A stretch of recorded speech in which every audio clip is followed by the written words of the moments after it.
বিশ্ববাজারে বাড়ছে চালের দাম। এর কারণ হিসেবে যুক্তরাষ্ট্রের কৃষি বিভাগের করা বৈশ্বিক কৃষি পণ্যের সরবরাহ চাহিদা বিষয়ক প্রতিবেদনে আগামী অর্থবছরে দানাদার এই খাদ্যপণ্য সরবরাহ সংকটে পড়তে পারে এমন পূর্বাভাসকে সামনে আনছে আন্তর্জাতিক বাজার বিশ্লেষণকারী মার্কিন গবেষণা প্রতিষ্ঠান দ্য ট্রেডিং ইকোনমিক্স।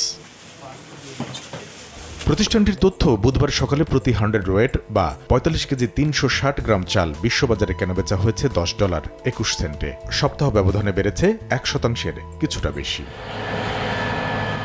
মার্কিন কৃষি বিভাগের পূর্বাভাসেই বিশ্ববাজারে কমছে গমের দাম। পর্যাপ্ত মজুদ থাকায় এই খাদ্যপণ্যের দাম সপ্তাহ ব্যবধানে 2.18% কমে 1 বুশেল বা 27 কেজি 200 গ্রাম বিক্রি হয়েছে $5.25। তবে 1 মাস ধরে আলুর দাম বিশ্ববাজারে স্থিতিশীল রয়েছে বলে জানিয়েছে দ্য ট্রেডিং ইকোনমিক্স। এদিকে চিনির দাম সপ্তাহ ব্যবধানে 1.36% বেড়ে প্রতি পাউন্ড বিক্রি হয়েছে 15 সেন্টে। দামের ঊর্ধ্বমুখী প্রবণতার জন্য গেল 17 নভেম্বর ইন্টারন্যাশনাল সুগার অর্গানাইজেশনের দেয়া সরবরাহ সংকটের হিসাবকে দায়ী করা হচ্ছে। তবে খানিকটা কমেছে কফির দাম। সপ্তাহ ব্যবধানে সামান্য কমে প্রতি পাউন্ড কফি বুধবার সকালে বিশ্ববাজারে বেচাকেনা হয়েছে $4.15।